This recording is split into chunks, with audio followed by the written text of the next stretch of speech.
చదువు కూడా మనది అంతంత మీద మీదనే చదువుకున్నాం. పొద్దుగాల 9 గంటల దాకా బాయికాడ ఉండేది. బాయికాడ అంటే పొలం దగ్గర వ్యవసాయం చేసుకుంటా బర్రె పాలు ఆవు పాలు పిండి 9:30కు ఫస్ట్ బెల్ అవుతుంది. ఆ బెల్ సౌండ్ విని కాళ్ళ మీద నీళ్ళు పోసుకొని స్నానం చేసి స్కూల్కి పోయేది. స్నానం అంటే ఇప్పుడు మీరు చేసే స్నానం కాదు, అది వేరే ఉంటుంది. అది 3G హెడ్ బాత్ తెలుసా? హెడ్ బాత్ లేడీస్ ముద్దుగా తలస్నానం అని పిలుచుకుంటారు. మేము కూడా తలస్నానం ఉంటాం, కానీ తలకు మాత్రమే స్నానం. అది ఒకటే నల్ల కింద వేసుకొని నూనె పెట్టుకొని బొట్టు వేసుకొని పోయేది. అట్లా చదువుకుంటుంటే మా నాన్న, బిడ్డ బాగా చదవాలంటే దేవునికి దండం పెట్టరా అనేది. నేను దేవునికి దండం ఏం కర్మ నాయన, అగరబత్తిలో పెడతా అని చెప్పి పరీక్ష ప్యాడ్ ఉంటుంది కదా, ఎగ్జామ్ ప్యాడ్, ఆ ప్యాడ్కి 2 అగరబత్తులు అంటే తెలుసు కదా. ఓకే, తెలంగాణ భాషకి ఇటు తేడా ఉంటుంది, అదే నాకు సాగు వచ్చి పడ్డది. అటు ఇటు పడుతుంటాయి. అవి పెట్టుకొని పరీక్షకు పోయేది. అప్పుడు ప్రేయర్స్ అవుతుంది కదా, భారతదేశం నా మాతృభూమి, ఇట్లా ఊగితే ముందలో వెనుక తూట్లు పెట్టిన నేను అగరబత్తి తోటి. ఆ తూట్లు పడ్డాయి, కానీ మనకు మార్కులు ఏం రాలే. సో మార్కులు దేవునికి దండం పెడితే రావు, మనం ప్రాణం పెట్టి పని చేస్తే మార్కులు వస్తాయని అప్పుడు అర్థమైంది. సో చదువు అట్లా ఆడోడీడో డొల్పా డొల్పా డొల్పా డిగ్రీ దాకా వచ్చింది. డొల్పుకుంటా అంటే నెట్టుకుంటా డిగ్రీ లాస్ట్ ఎగ్జామ్ నాకు తెలుసు, ఇది పక్కా అవుతుందని తెలుసు. నా పక్కన నా అదృష్టవశాత్తు ఒక అమ్మాయి పడ్డది. అడిగిన నేను, అమ్మ జర చూపెట్టు తల్లి, నీకు దండం పెడతా, ఎగ్జామ్ అయిపోయినాక నీకు చాక్లెట్ కొనిస్తా అని చెప్తే, ఆమె చాక్లెట్ కోసమో లేకపోతే నా ముఖం చూసి అడక తింటోడు ఉన్నట్టు చెప్పి అడుకోనో నాకు చూపెట్టింది. మేడం రిజల్ట్ వచ్చింది, నేను పాస్ అయినా, నాకు చూపెట్టినామో ఫెయిల్ అయింది. ఇది మన చదువు. ఈ చదువుతోటి డిగ్రీ అయిపోగానే మా నాయన ఏమన్నాడు, మా ఊరోళ్ళందరూ ఏం చెప్తారంటే, బాగా చదువుకుంటే మంచి జాబ్ వస్తుంది. ఏమొస్తుంది? మంచి జాబ్ వస్తుంది, పిల్లం కూడా మంచిది వస్తుంది, కట్నం కూడా బాగా ఇస్తారు. ఇది కామన్ డైలాగ్ ఊళ్ళల్లో. Yes or no? సార్ జర మాట్లాడుతుంటారు కదా, ఏం కోపం లేదుగా నా మీద? ఫర్ యువర్ కైండ్ ఇన్ఫర్మేషన్, కోపం ఉన్నా చేసేది ఏం లేదు మచ్చా. వాటర్ బాటిల్ ఇసిరేయగలుగుతారు తప్ప నేను చెప్పేది వినాల్సింది అయిపోయేంత వరకు. ఏం చేస్తారు చెప్పు? కోపం ఉంటే ఏం చేస్తావు? ఉంటే చూసి వినాలి, లేకపోతే వెళ్ళిపోవాలి. లేదు మరీ కోపం వస్తే నిండా వాటర్ తీసుకొని మీద ఇసిరేయాలి. టమాటాలు కోడిగుడ్లు అయితే ఎట్లా లేవు. Are you all ready? So నేను బాగా చదవలే, కానీ నాకంటే బాగా చదువుకుంటూ గవర్నమెంట్ ఉద్యోగాల కోసం ప్రయత్నం చేస్తున్నారు. నాకు గవర్నమెంట్ ఉద్యోగం గ్యారంటీగా రాదు, పక్కా 100%. ఎందుకు రాస్తారంటే మన చదువే అట్లాంటిది. ఇంకా అనవసరంగా అప్లికేషన్ పెట్టి ఫీజు దండగా అని చెప్పి నేను అప్లికేషన్ కూడా పెట్టలే. డిగ్రీ అయిపోయినామంటే రిజల్ట్ వచ్చింది, పాస్ అయినామని తెలిసింది. బార్డర్లో ఇట్లా నెట్టినాం, పాస్ అయిపోయింది. ఆల్ టికెట్ ఏమంటారు దాన్ని, నెంబరు అదంతా చూసుకున్న తర్వాత కన్ఫర్మ్ అయిపోయింది. ఇంటర్వ్యూకి పోయినాం. ఇంటర్వ్యూ ఎలా అడుగుతారు, ఇంగ్లీష్నా తెలుగునా? మీరు మాట్లాడితే నా మీటింగ్ తొందరగా అయిపోతుంది, లేకపోతే 9 గంటల దాకా మిమ్మల్ని ఇచ్చిపెట్టేది లేదు. 15 నిమిషాలు అయిపోవాలంటే మీరు మాట్లాడాలి. ఎవరో ఇందాక సీన్ సార్ ఫోన్ చేసి అడిగాడు, బస్సు ఎన్ని గంటలకంటే 5 గంటలకు. 5 గంటలకు నువ్వు పోవాలంటే నేను చెప్పిన దానికి మాట్లాడాలి. మీ చేతుల్లో ఉంది. Are you ready? రైట్. నేను ఇది అంతా ఎందుకు చెప్తున్నాను, ఒక 2-3 నిమిషాల తర్వాత మీకు అర్థమైపోతుంది. సో నేను ఇంటర్వ్యూకి పోయినా. ఇంటర్వ్యూ అనేది ఇంగ్లీష్లో ఆడతారా, తెలుగులో ఆడతారా? గురువుగారు మాట్లాడాలి. నేను పోయి కూర్చున్నా. రాఘవేంద్ర భవన్ అని ఒక హోటల్లో ఆయన ఇంటర్వ్యూ చేయటం మొదలుపెట్టిండు. వాట్ ఈజ్ యువర్ నేమ్ అని అడిగిండు. నేను మై నేమ్ ఈజ్ సైదులు అని చెప్పిన. మనకి ఇంగ్లీష్ రాదు కదా, ఓ ఇంగ్లీష్ క్వశ్చన్ అర్థమైంది, దానికి ఆన్సర్ కూడా చెప్పినామంటే ఉద్యోగం వస్తుంది కావచ్చు అనుకున్నాను నేను. అట్లా what is your father name అన్నాడు. My father name is Buchaiah. 2వ క్వశ్చన్ కూడా ఆన్సర్ చెప్పిన. 2 క్వశ్చన్లకు ఆన్సర్ చెప్తాను నేను అనుకోలే, కానీ చెప్పగలిగిన అంటే ఉద్యోగం వస్తుండొచ్చు అనుకున్నా. ఆయన తర్వాత ఒక 15 క్వశ్చన్లు అడిగాడు, దడ. నేను దానికంటే దడ సమానం చెప్పిన. ఏమని అంటే, ఇది రాదు, ఇంకోటి అడుగు. 15 క్వశ్చన్లు అయిపోయినాయి. ఆఖర్లా ఆయన కుర్చీలోకి వెళ్ళి ఆయన దిగిండు, నా కుర్చీలోకి వెళ్ళి నేను దిగిన. నా భుజం మీద చేసి, సైదులు పోయి మంచి స్పోకెన్ ఇంగ్లీష్లో జాయిన్ గారా అన్నాడు. నా భుజం మీద చేస్తే నేను ఏమనుకున్నా అంటే, ఇక జాబ్ ఇస్తాడు కావచ్చు అనుకున్నా. ఆయన స్పోకెన్ ఇంగ్లీష్లో జాయిన్ కామన్నాడు. నేను ఇంటికి వచ్చి ఒక 10 నిమిషాలు ఆలోచించిన. మన గురించి భూమి మీద మనకు తప్ప ఇంకెవరిని తెలియదు. చాలామంది అనుకుంటారు, సార్ నేనేం మార్చుకోవాలి నాకు చెప్పు అని చెప్పి అడుగుతారు కదా. అది ఏమంటారు, జస్ట్ ఏదో అడగాలని అడుగుతారు తప్ప నిన్ను మించిన గురువు భూమి మీద నీకెవడు లేడు. Yes or no? మర్చిపోతారు అది, ఆ విషయం మర్చిపోతారు. గుండె మీద చేసుకొని అడుగు, గుండె మీద చేసుకొని నిన్ను నువ్వు ఒకసారి అడుక్కో. నీ దగ్గర ఉన్న పొక్కలు మొత్తం మీ ఓడే చెప్తాడు, నీకు లోపల ఉన్నాడు. ఆయన అడగం మనం, ఆయన పట్టించుకోం చాలాసార్లు. ఒరే సీఎం చేయరా అంటే, మీదోని పైసలు వస్తాయి, సీఎన్స్ ఎక్కువ చేయదు. 100 పీవు అంటే మీదోనికి వచ్చి పాడైతాయి. నిజంగానే సిఎన్సి కొంటేనే మీదోని కారు వస్తుందా? నో. అది మనకు తెలిసిన లోపటోడు చెప్పిన మాట వినం చాలాసార్లు. ఏ సార్నో నేను ఇంటికి పోయి ఆలోచించి నన్ను నేను అడిగిన, ఒరే నువ్వు ఇప్పుడు స్పోకెన్ ఇంగ్లీష్ పోతేమన్నా వీకేది ఉందా? ఆయన బొమ్మని చెప్పిండు కరెక్టే, కానీ నీది నీకు తెలుసు కదా.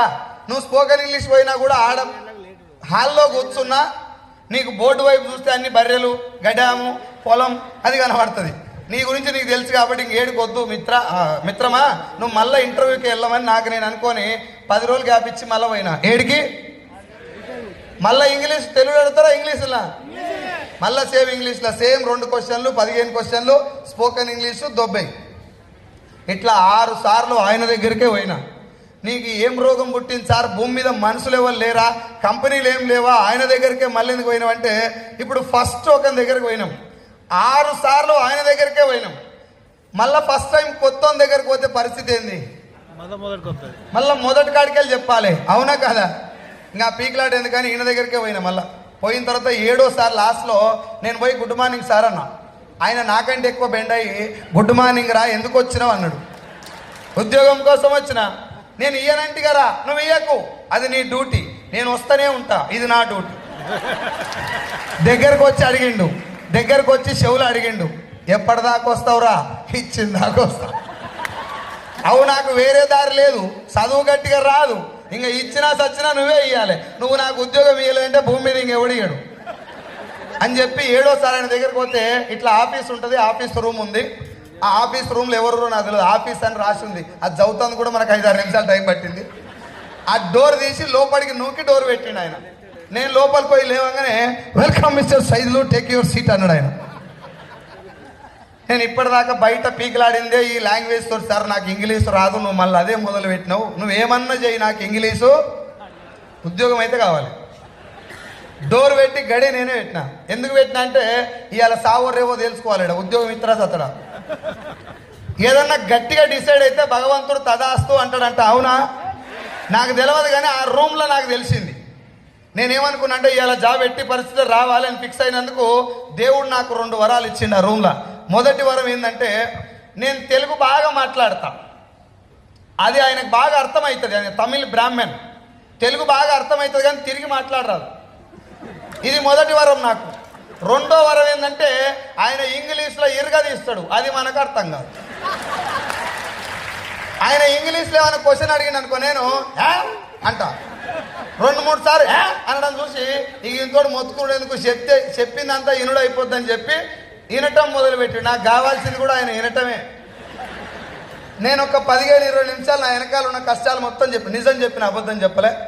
మా నాయన పడే బాధ, నేనున్న పొజిషన్ ఇందాక మీరు కొంచెం చూసి అక్కడ, ఇంకంతకంటే వరస్ట్ ఉండే మా సిచ్యువేషను, మా ఇల్లు అదంతా మట్టి గోడలు, అది మొత్తం చెప్పిన. సార్ నా పరిస్థితి ఇది, మీరు ఏం పని ఇచ్చినా ప్రాణం పణంగా పెట్టి పని చేస్తా, నాకు జీతం కూడా 3 నెలల దాకా ఇయ్యకు, నా పని చూసే నువ్వు పైసలు ఇయ్యి అని చెప్పి నేను మొత్తం మా కుటుంబ పరిస్థితి మొత్తం చెప్పగానే ఈడంగా చిన్నగా తడే అయింది సార్కు. మొత్తం వినండి, ఈడంగా చిన్నగా తడే అయింది సార్కు. ఎవరైనా ఆ కంపెనీ ఎండి తడి అయింది, కానీ ఏం చెప్పాలనో అర్థమైతలేదు. ఈడ తడి కాగానే నాకు అర్థమైంది, పని అయిపోయింది మనది. మోసం చేయలేదు సార్, నేను నిజం చెప్పిన, నాకు ఉద్యోగం ఎంత ఇంపార్టెంటో ఆయనకు చెప్పినా, ఆయనకు కావాల్సింది కూడా నాలాంటోడు, కానీ నాకు ఇంగ్లీష్లో చెప్పొస్తలేదు. అది ఆయనకు అర్థమైపోయింది. 4500 ఉద్యోగంతో కన్ఫర్మేషన్ చేసిండు. నేను బయటికి గాంధీనగర్ సికింద్రాబాద్ నుంచి మన దిల్సుఖ్ నగర్ దాకా పరిగెత్తుకుంటూ వచ్చిన, జాబ్ వచ్చిందన్న సంతోషంలో. సంతోషం ఒకటి, జైల్లో పైసలు లేవు, పడే ఆటో కిరాయి కూడా లేవు, 7.5 ఉన్నాయి, 7 రూపాయలు ఆటోన పైసలు ఉన్నాయి. ఆ సిచ్యువేషన్లో ఇంటికి పోయి రూమ్లోకి పోతే 4 ఉన్నారు నా ఫ్రెండ్స్ నాతో పాటు, నేను కాకుండా 4. ఏమడుతారు సార్ ఫ్రెండ్స్ ఎమ్మడే? జరా బాల్కాన్ మాట్లాడండి. దావత్ కదా, నేను మా తెలంగాణ వాళ్ళే అనుకున్నా, మీరు తక్కువ ఏం కాదు, మీరు అట్నే ఉన్నారు. జనరల్గా ఎవడన్నా ఏదైనా సాధిస్తే ఏమడుగుతారు? కంగ్రాచ్యులేషన్స్ అని చెప్పాలి ముందు, దాని తర్వాత పార్టీ అడగాలి. Yes or no. నేను పోగానే ఏమైందిరా అన్నారు, నేను ఇట్లా అన్నా, అనగానే ఏం లేదా ఆరా అన్నారు, నేను ఇట్లా అన్నా. జైలు 7:30 పెట్టుకొని పార్టీకి సిద్ధమవుతారా సార్ ఎవడన్నా? నేను అయ్యి 10,000 రూపాయలు అప్పు చేసి నైట్ 5,000 రూపాయలు ఒక బార్లా అయిపోగొట్టినాం, దావత్ అయిపోయింది, ఫుల్ ఖుషీలో జాబ్ ఎక్కినా, ఇంకా జీవితం మారిపోతుంది, నాతో పాటు చదువుకుంటారు ఇంకా ఉద్యోగాల కోసం ప్రయత్నం చేస్తున్నారు, నాకు ఆల్రెడీ ఉద్యోగం వచ్చింది కాబట్టి ఇరగదీస్తా అనుకున్నా. మొదలుపెట్టిన, జీతం మొత్తం అయిపోయింది. 1 తారీఖు జీతం వచ్చింది, 5వ తారీఖు అయిపోయింది. ఫస్ట్ నెల కాబట్టి ఇట్లా అయిపోయింది, వచ్చే నెల నుంచి వెనకేసుకోవచ్చు అనుకున్నా. 2వ నెల అట్నే అయింది, 3వ నెల అట్లే అయింది, 4వ నెల అట్లే, 10 నెలలు అట్నే, సంవత్సరం దాకా అట్నే అవుతుంది. 1 తారీఖు వస్తుంది, 5 తారీఖు అయిపోతుంది. నాకేనా ఉద్యోగం చేస్తే వాళ్ళందరికీ ఇట్నే అవుతుందా? అందుకే చెప్తున్నా, లేకపోతే నా కొలుపు చెప్తే మీకేం వచ్చి పడవుతుంది. కానీ తెలియదు మనకు అన్న ఉన్నప్పుడు. మీటింగ్కి రా స్వామి అంటే ఇలా బాస్ అర్జెంటుగా రమ్మన్నాడు ఆఫీస్కు, ఖాళీగా ఉన్నప్పుడు నీకు ఫోన్ చేస్తా. మనిషి ఖాళీ ఎప్పుడు ఉంటాడు ఎరికేనా? రూపాయి బిల్లలు పెడతారు కదా 2 ఆయన ఖాళీగా ఉంటాడు, ఎవడు బిజీగా ఉంటాడు. భూమి మీద బిజీగా ఉన్న పర్సన్ ఇంకా ఉట్లే, ఎవడు బిజీగా ఉన్నాడు. ఈడ ఇంట్రెస్ట్ ఉంటే ఈడికి వస్తాడు, దావత్ ఇంట్రెస్ట్ ఉంటే దావత్కి పోతాడు, బీచ్కి పోవాలని ఇంట్రెస్ట్ ఉంటే బీచ్కి పోతాడు. It is a matter of interest. ఇప్పటిదాకా భూమి మీద ఏ మనిషి బిజీగా ఉన్నాడు పుట్లే, బిజీగా ఉండడు మచ్చా. బిజీ అనే పదమే లేదు అసలు. నేను ఏమంటారు, జాబ్ చేసే క్రమంలో ఇట్లా డబ్బు వస్తుంది, ఏమంటారు శాలరీ వస్తే సరిపోనప్పుడు నేనేమనుకుంటున్నా అంటే ఖచ్చితంగా శాలరీ పెరిగితే లైఫ్ మారుతుంది, జీతం పెరిగితే లైఫ్ మారుతుంది, ఇంకా వేరేది ఏం చేయాల్సిన అవసరం. మా సార్ కూడా అట్లే చెప్తుండ్రు, మా బాస్ సైదులు, ఇక నీ జీవితం మారే టైం వచ్చింది. సంవత్సరానికి ఒకసారి పలికిస్తారు బుడ్డది, దాని మీద అప్రిషియేషన్ సర్టిఫికేట్. ఎందుకు అప్రిషియేట్ చేసారో నాకు కూడా తెలియదు, పోకుండా ఉంటుంది కదంతే. పొయ్యే ముందర ఒక 2000 పెంచి ఒక గోలి ముందలేసి ఆడ పని చేస్తాడు, పెడతారు. అది నాకు కూడా తర్వాత అర్థమైంది. ఉద్యోగం తప్పు కాదు సార్, నేను మళ్ళీ చెప్తున్నా, నన్ను రాంగ్ అర్థం చేసుకోవద్దు. ఉద్యోగం తప్పు కాదు, ఉద్యోగంలో మనకు తిండి ఉంది, తిన్నాం. కానీ నీ బలం ఉద్యోగం మాత్రమే కాదు. ఒకవేళ ఉద్యోగమే లైఫ్ మారిస్తే రజనీకాంత్ కండక్టర్గా రిటైర్ అయిపోవాలి, సూపర్ స్టార్ కావద్దు. ఏ సార్ నో? ఉద్యోగంలో జీవితం లేదు, ఉద్యోగం తప్పు కాదు. నేను ఉద్యోగం చేసుకుంటూ వెళ్ళేటప్పుడు నా ఫ్రెండ్స్ నాకు చెప్పిన ఒక కామన్ డైలాగ్ ఏంటంటే, సైదులు ఒకటే ఉద్యోగం ఒకటే శాలరీ చాలా డేంజర్ రా. నువ్వు ఒకటే ఉద్యోగం మీద ఉన్నావు, ఒక దగ్గర నుంచే డబ్బు వస్తుంది నీకు, అది చాలా డేంజర్. నీకేమన్నా జరగదాని జరిగితే కథం, నీ శాలరీ 0. లేదు నీ కంపెనీ ఓనర్కి నీ మీద కోపం వచ్చి ఒక్క సంతకం పెడితే you will be on road. నీకే కోపం వచ్చి ఒక్కరోజు నీ భార్యతో కొట్లాడ పెట్టుకొని జాబ్ రిజైన్ చేస్తే you will be on road. ఏది ఏం జరిగినా నువ్వు రోడ్డు మీద పడతావు మచ్చా. ఒక పర్సన్ సంపాదించే ఒక పర్సన్ రోడ్డు మీద పడితే వాని కుటుంబం మొత్తం రోడ్డు మీద పడ్డట్టే, అవునా కదా?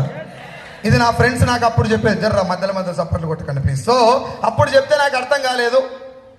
ఎవరు ఏం చెప్పినా ఎక్కువసార్లు నాకు చెప్తే నేను ఏమనుకున్నా అంటే, వీనికి ఏమొస్తుందో ఊకే నాకు ఎంటబడి చెప్పిండు అనుకో, వాని లాభం చూసేది నేను. వీడు ఇంతగానో నా ఇంట పడుతుండంటే వీని అకౌంట్లో ఎంత పైసలు పడతాయో నన్ను జాయిన్ చేస్తే, లేదంటే నేను ఆయన ఇమ్మడి పోతే. ఇట్లా దాదాపు ఎవరు ఏం చెప్పినా పట్టించుకోలేదు. 2013 దాకా కొన్ని అక్కడక్కడ రియల్ ఎస్టేట్ లాంటివి, లేకపోతే ఇన్సూరెన్సు, ఏదో ఆపర్చునిటీ, కానీ అది ఏందో తెలుసుకుంటే మనకు తెలిసేది. మనం వినలేదు. శాలరీ పెరిగింది, 25,000 శాలరీ అయింది. శాలరీ అయినప్పుడు నేను మూసుకొని సపోర్ట్ చేయకుండా హైదరాబాద్లో డ్యూటీ చేసుకుంటే అయిపోయింది. సిటీ డీలక్స్ బండి వేసుకొని ఊళ్ళోకి పోయిన, శాలరీ వచ్చినటువంటి అపాయింట్మెంట్ లెటర్ తీసుకొని, ఇంక్రిమెంట్ లెటర్ తీసుకొని ఊళ్ళోకి పోయి మా ఫాదర్ చెప్పిన, డాడీ నాకు ప్రమోషన్ వచ్చింది. అంటే ఏంటిదిరా? జీతం పెరిగింది. ఎంతరా? 25,000. అంటే ఎంత? 25,000. కొడుక నీకు 25,000 జీతం వస్తే చెప్తున్నామని చెప్పి అట్టట్ట పోయి దోలాడుకొచ్చి మొద్దు మెడకేసి. అర్థం కాలే? మ్యారేజ్ మీకు ఎవరికైంది మ్యారేజ్? ఒక్కసారి మ్యారేజ్ అయిన వాళ్ళు చేయలేవట్టండి, ఒక్కసారి పెళ్ళి అయిన వాళ్ళు.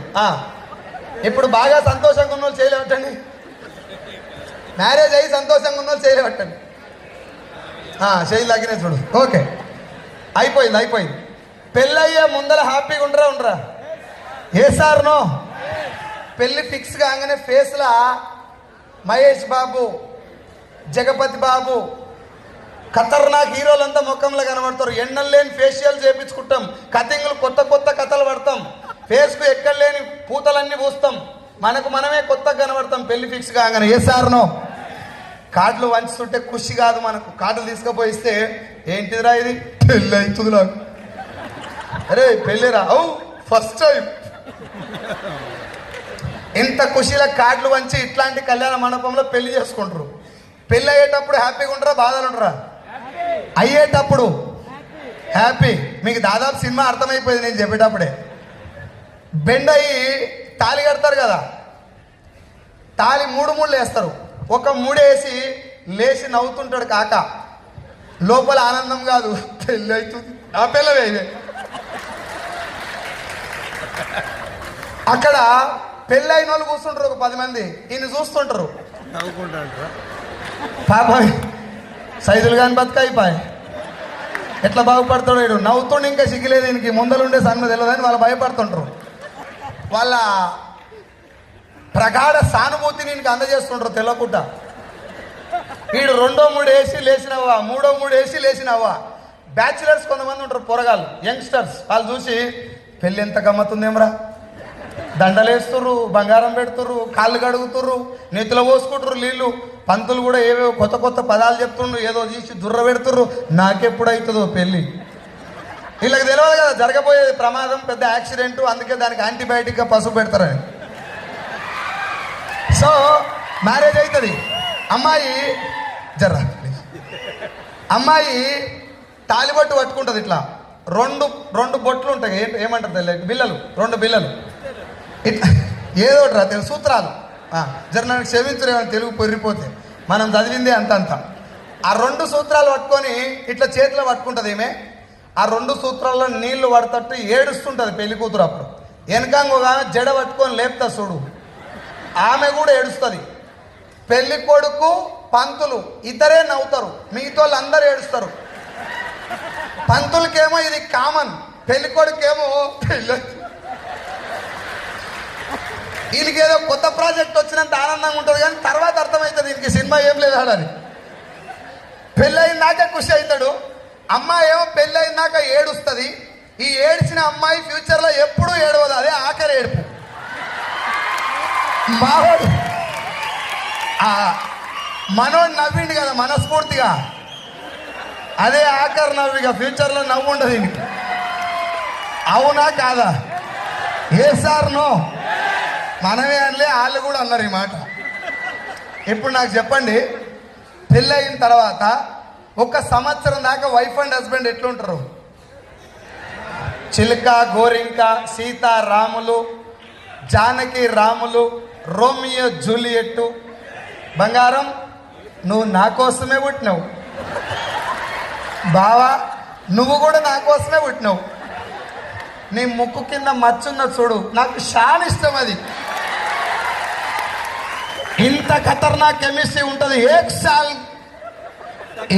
సాల్ కే బాద్ నిన్ను చేసుకోవడం వల్లే నా జీవితం సాగలేకపోయింది. అవు నీకంటే ముందు మా బావని ఇస్తాన్నారు, నాకు మా బావని చేసుకున్నా బాగుండేది అని ఆమంటది. ఈడేమో ముచ్చుమొక్కన్నా నిన్నేందుకు చేసుకున్నా, మరదలు చేసుకుని అయిపోయింది ఇలాంటి కామెడీ అని దొరికేనా. ఈమె వాళ్ళ భావం చేసుకున్నా, ఈడిళ్ళ మరదలు వేసుకున్నా, సంవత్సరం తర్వాత మళ్ళా గదే సినిమా. తెలియదు కాకకు ఏసార్నో.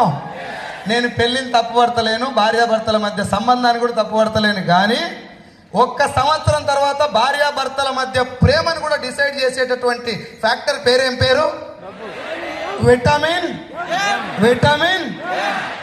మీరు ఎప్పుడన్నా ఒక కాస్ట్లీ ఏరియాలల్లా, హైటెక్స్లల్లా, వైజాగ్లో ఉన్నటువంటి ఒక గేటెడ్ కమ్యూనిటీ కాలనీలల్లా వైఫ్ అండ్ హస్బెండ్ రోడ్డు మీద వచ్చి కొట్లాడుకోవంగా చూసిరా సార్? మన ఊళ్ళో పప్పు కూటాలు, టాయి పెంకలు, ఈ తెలంగాణ భాష ఇదంతా, గిన్నెలు గిలాసాలు మొత్తం గాలి ఎగురుతాయి.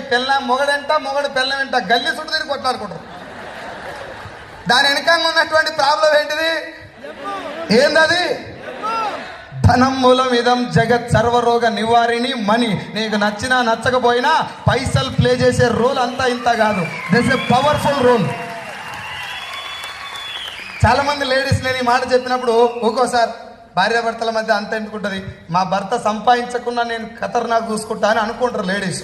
నేను ఇట్లనే నా పిల్లం నాతో ఛాలెంజ్ చేస్తే 2 నెలలు జీతం ఇయ్యలే.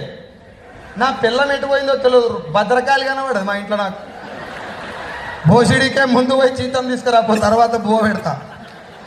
మీకే చెప్తా, అవునా కాదా మీరే చెప్పండి. నాకు అందరిని అడుగుతున్నా, ఆర్ యూ రెడీ? పొద్దుముఖంగా మీ ఆమె బావా అన్నది ఇట్టిట్ట గీకి, నీకు అప్పటికే అర్థమవుతుంది తుఫాన్ స్టార్ట్ అయిందని. 1 శారీ కొంటా అని అన్నది. ఒక్కటెందుకు డాలి, 2 తీసుకో అని చెప్పి షాప్కి తీసుకుపోయి 2 చీరలు ఆమెకు నచ్చిన ఇప్పించినావు.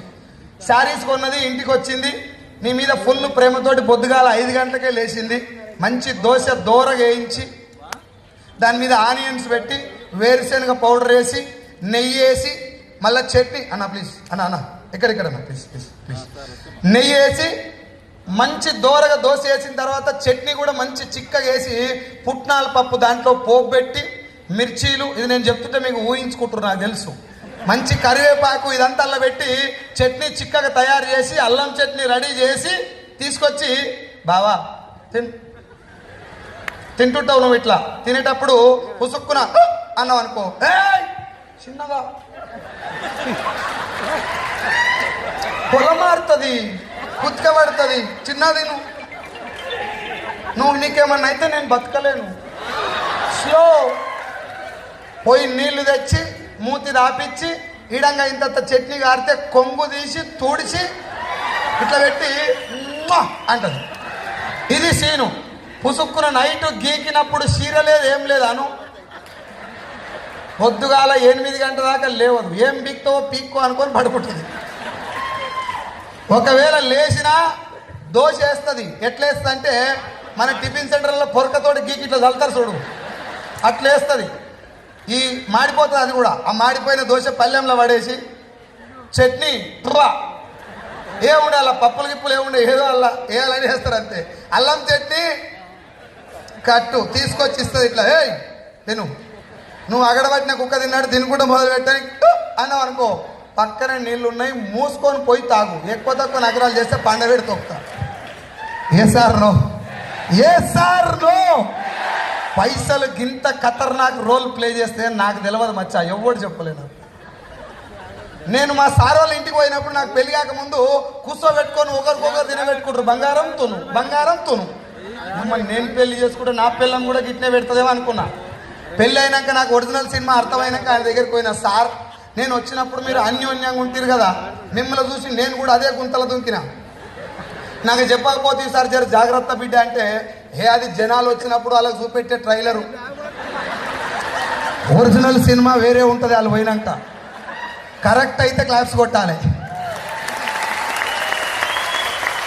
ఇప్పుడు F2 సినిమాలో వెంకటేష్ చెప్తాడు, వద్దు తమ్మి పెళ్లి చేసుకోకురా, పెళ్ళం దోల తీర్చండి, నేను పెళ్ళాన్ని మస్తు కంట్రోల్ చేస్తాను నీ లెక్క కాదంటాడు. ఆడు ఏం కంట్రోల్ చేస్తాడు అనేది మిడ్ ఆఫ్లో అర్థమైపోతుంది. ఏ సార్నో what I want to say is, భార్య భర్తల మధ్య ఉన్నటువంటి అన్యోన్యత్వాన్ని కూడా డిసైడ్ చేస్తున్నది పైసలు. Yes or no. చాలామంది పైసలు అంత ఇంపార్టెంట్ కాదురా, పైసలు కాదు ఇంపార్టెంట్, బంధాలు అనుబంధాలు బంధాలు బంక చెక్కలు ఏం లేవు. ఓపెన్గా చెప్తున్నా మీకు, పైసలు ఉంటేనే నీ మాట వింటాడు ఎవడైనా. బంధాలు ఉంటాయి, పైసలు ఉంటే ఇంకా బాగుంటాయి.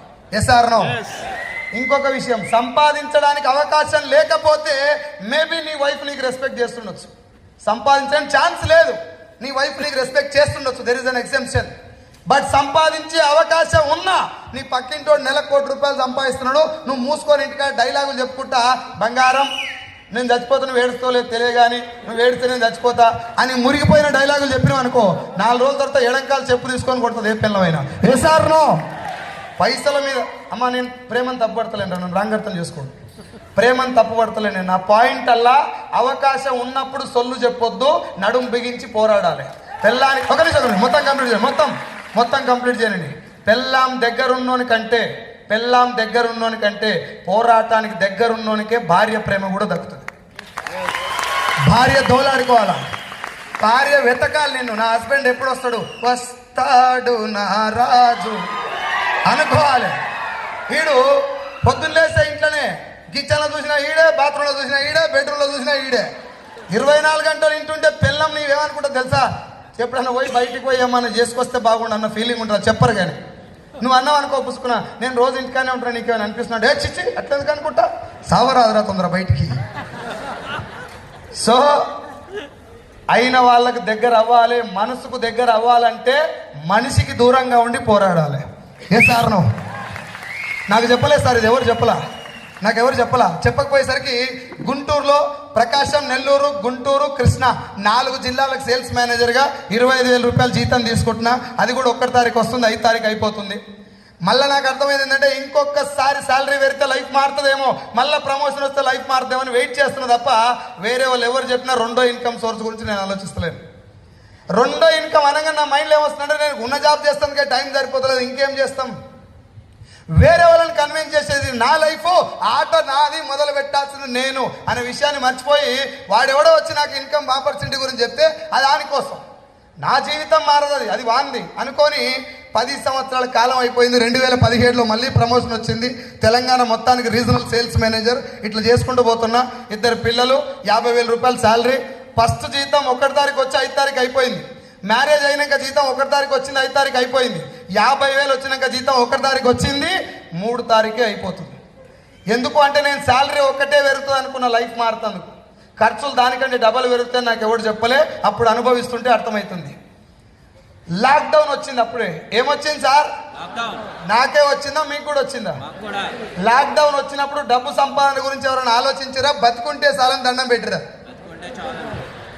మాట్లాడరా? బతుకుంటే సాలని దండం పెట్టినాం. నేను బతుకుంటే సాలని నేను దండం పెట్టుడు కాదు, సైదులు కానీ బతికిస్తాడు చూడు దేవుడా అని చెప్పి నా కోసం దండం పెట్టిన వాళ్ళు కూడా ఉన్నారు మా ఊళ్ళో. ఎందుకంటే వాళ్ళు నాకు అప్పు ఇచ్చారు.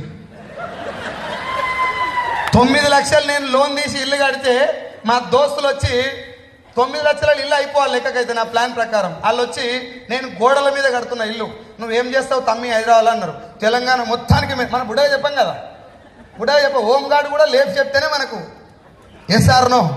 నేను అట్లా గట్టిగా చెప్పేసరికి తెలంగాణ మొత్తానికి మేనేజర్ అంటే కేసీఆర్ అంత పెద్ద పదవి. గోడల మీద కడితే ఆడరా ఇల్లు, పిల్లర్ లేపిడా, మళ్ళా కడితే ఆవరా, ఇట్లా లేపిరు నన్ను. లేపితే పిల్లర్లు వేసినాం, తాండూరు బండల బదులు గ్రానైట్ వేసినాం, కిటికీలు తుమ్మ చెక్కలు పెట్టమంటే టేకు పెట్టించారు మా వాళ్ళు గట్టిది. ఆ టేకు ఇల్లుకు పెట్టలేదు, నాకు పెట్టిరు పెద్ద టేకు.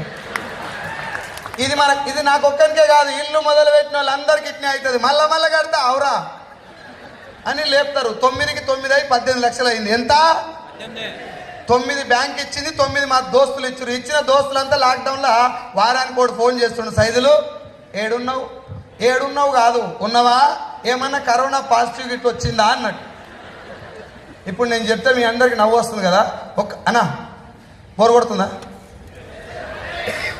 నేను ఇంకో విషయం చెప్పనా, బోరు కొట్టినా చేసేది వెళ్ళిపోవాలి, కూర్చొని వినాలి, 2 ఆప్షన్లు. పైసలు ఇచ్చారు కాబట్టి వినాలి, తప్పదు. మీ డబ్బులు అయితే ఎట్లా ఇక్కడ వచ్చినాయి కాబట్టి ఉపయోగపడతాను కూడా కూర్చోవాలి, లేకపోతే లేచి వెళ్ళిపోవాలి. సార్ రావు ఏం చెప్తున్నా, మా సీన్ సార్ లేక నేను బాగా చదువుకుంటేనేమో సబ్జెక్ట్ 7 దాకా వచ్చింది, 7 దాకా పోయింది గుర్తుంటుంది, మనది మొదలేనో కొనేనో అర్థం కాకపోయి. ఏం చెప్పిన సార్? కరోనా. ఇప్పుడు నేను కరోనా గురించి మీకు చెప్పినప్పుడు నా ఫ్రెండ్స్ ఫోన్ చేసినంటే మీకు కొంచెం నవ్వు వచ్చింది కదా. ఒక్కసారి ఆలోచించండి, నీ ఫ్రెండ్ నీకు ఫోన్ చేసి సైదులు ఎక్కడున్నావు అని అడిగేటప్పుడు వాడు ఫోన్ చేసింది నీ బాగోగుల గురించి కాదు, వాడు ఇచ్చిన ₹1,00,000 అప్పు గురించి అని నీ అంతరాత్మకు అర్థమైనప్పుడు నీ లోపల ఒక యుద్ధం జరుగుతుంది మచ్చా. అది వర్ణనాతీతం, బయటికి చెప్పనికి రాదు. అది నేను 8 నెలలు అనుభవించాను. 9 లక్షలు 18 లక్షలు అయినాయి. ఇంట్రెస్ట్ కట్టడానికి కూడా నా దగ్గర డబ్బులు లేవు. ఆ టైంలో లాక్డౌన్ వచ్చి 50,000 శాలరీ కాస్త 15,000 అయిపోయింది. అప్పటిదాకా ఊళ్ళో ఇట్లా తిరిగేది, ఏం చేస్తున్నావు తమ్మి, హైదరాబాద్ పెట్టిస్తా, ఏమన్నా కంపెనీలో పెట్టిస్తాను. అప్పటి నుంచి సడన్గా ఇట్లా అయిపోయింది. రమేష్ అన్న ఎడిపోతున్నావు, 50 బన్ గయా 15, 50,000 శాలరీ 15,000 అయినప్పుడు నా నడకలో, నడవడికలో, మాట తీరులో మొత్తం మార్పు వచ్చేసి రియలైజ్ అయినటువంటి ఒక విషయం ఏంటంటే, మా గురుగారు ఎప్పుడు ఒక మాట చెప్పారు, ఎంఎస్ఆర్ గారు, సైదుల్ సార్, పెద్ద పెద్ద మోటివేషనల్ స్పీకర్ మాట్లాడితే లైఫ్ మారకపోవచ్చు, అద్భుతమైనటువంటి కొటేషన్ చదివిన లైఫ్ మారకపోవచ్చు, గ్రంథాలు పుస్తకాలు చదివిన లైఫ్ మారకపోవచ్చు, మోటివేషనల్ మూవీస్ చూసిన లైఫ్ మారకపోవచ్చు, కానీ నీ జీవితంలో నీకే తగిలేటటువంటి ఎదురు దెబ్బ నేర్పిన గుణపాఠం నడిపించే మార్గం, అది చూపించే గమ్యం నీ జీవితం మారుస్తుంది. నాకు ఎదురు దెబ్బ తగిలింది, నాకు ఎవరు చెప్పినా ఇంట్లో నేనేమనుకున్నా అంటే వాడు వాని కోసం చెప్తుండు కథం. అట్లా ఎగ్జాక్ట్లీ లాక్డౌన్ వచ్చినంత వరకు నేను ఎవరు మాట ఉండే, లాక్డౌన్ వచ్చినాక నేనే రియలైజ్ అయినా ఏమన్నా చెయ్యాలి, ప్రాణాలు పెట్టైనా పర్లేదు, ఏదన్నా పని చేయాలి, పైసలు సంపాదించే పని చేయాలి, ధర్మబద్ధంగా, ఎవరిని ముంచొద్దు, మనం మునుగొద్దు, నీతిగా నిజాయితీగా డబ్బు సంపాదించే మార్గం అని ఉంటే నా దగ్గర భగవంతుడు ఇచ్చినటువంటి శక్తి ఉంది, అమ్మ నాయన ఇచ్చినటువంటి పోరాడేటటువంటి తత్వం ఉంది. నాకు ఉద్యోగంలో ప్రమోషన్ రావడానికి కూడా చదువు కారణం కాదు సార్, టాలెంట్ లేదు నాకు, గొడ్డు కష్టం. ఈడ బంగారం వెళ్తుందంటే తొవ్వి బంగారం తీసినాక వదిలిపెట్టే రకం కాదు, అట్లా మొండిగా పెంచిండు మా అయ్యను. నేనేమనుకున్నా అంటే లాక్డౌన్ తర్వాత ఖచ్చితంగా ఏదో ఒకటి చేయాలి. భూమి మీద దేవుడు నన్ను బతికిస్తే చాలు, ప్రాణం పెట్టేమన్న పని చేయాలని వెయిట్ చేస్తున్న తరుణంలో నాకు వెస్టీజ్ని పంపించిన భగవంతుడు. వెస్టీజ్ అని పేరు ఒక్కటే చూశాను నేను. నా ఫ్రెండు, పంచాయతీ సెక్రటరీ, నా డిగ్రీ క్లాస్మేటు బాలం శ్రీనివాస్ సార్ ఇప్పుడు డియూసిడి పొజిషన్లో ఉన్నాడు. 7.94 lakhs తనకి పర్ మంత్. శ్రీనివాస్ సార్ నాకు వెస్టీజ్ అని పేరు పంపించి కింద కొన్ని ఇన్కమ్స్ పంపించిండు. నేను వెస్టీజ్ పేరు ఒక్కటి చూసి గూగుల్లో కొడితే సబ్బులు, సర్పులు, షాంపులు, పేస్టులు, బాత్రూమ్ కడిగేది, బట్టలు ఉతికేది, బండలు తుడిచేది ఇవి కనబడుతున్నాయి. ఒరే నేను తెలంగాణ సేల్స్ మేనేజర్ని, ఇంత బతికి సబ్బులు అమ్ముకోవాలనా అనుకున్నా నేను. అట్లా 4 నెలల పాటు సీన్ సార్ మా ఇంట్లో తిరిగిండు. రోజు మా ఇంట్లో వచ్చి సోఫాలు ఆడు కూర్చునేది, నేను ఎదురు కూర్చునేది. వాడు రాగానే టీ ఇచ్చేది, చికెన్ తినబెట్టేది, జొన్న రొట్టె చేపించేది, అన్నం ఉంటే అన్నం తినబెట్టేది, బిర్యానీ కూడా చేసి తినబెట్టిన. పోతాడేమో అని తొందరగా వెళ్ళిపోవాలి ఇంట్లోకి వెళ్ళి, ఎందుకంటే సబ్బుల కంపెనీ. ఇంత బతుకు నేను సబ్బుల దాంట్లో పనిచేస్తున్నా. జనాలు 198 మంది చూసేది దీన్ని సబ్బుల కంపెనీ లెక్కనే చూస్తారు. అందుకే మీటింగ్ దాకా కూడా రారు. Yes or no. సీన్ సార్ నన్ను జాయిన్ కమ్మలే, అరే ఆధార్ కార్డు జాయిన్ అంటే నేను జాయిన్ అవుతుంటే ఫ్రెండ్ కాబట్టి నాకు ఆ మాట అనలే. వాడు ఏమన్నాడంటే ఒక మీటింగ్కి రా, ఈ బిజినెస్ ఒరిజినల్ కాన్సెప్ట్ ఏందో తెలుసుకోరా, నీకు ఒకవేళ నచ్చకపోతే నేను బంద్ చేస్తా, నువ్వు కూడా మానేరు, ఒకవేళ బాగుంటే ఇద్దరం కలిసి పని చేద్దాం. ఈ మాట నాకు 4 నెలలు చెప్పిండాడు. నన్ను మీటింగ్కి రమ్మని మాత్రమే అడిగిండు తప్ప నువ్వు బిజినెస్ జాయిన్గా బిజినెస్ చేయి